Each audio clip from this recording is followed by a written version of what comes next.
Sampurasun. Pes. Untuk merespon saudara Artelia Dahlan ya, yang sudah menyebut yang sudah kita saksikan bersama lah di media-media bahwa kami kurang Sunda Karimun juga ikut merasakan sakit hati yang mendalam atas apa yang diungkapkan oleh saudara Artelia Dahlan.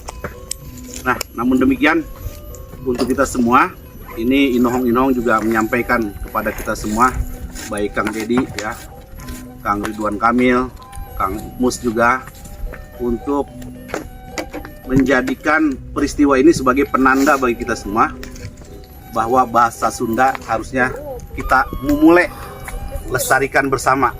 Jadi tong era ngomong bahasa Sunda di imah di mana wae ngomong bahasa Sunda weh, karena ini adalah bagian dari hazanah budaya Nusantara yang harus kita jaga.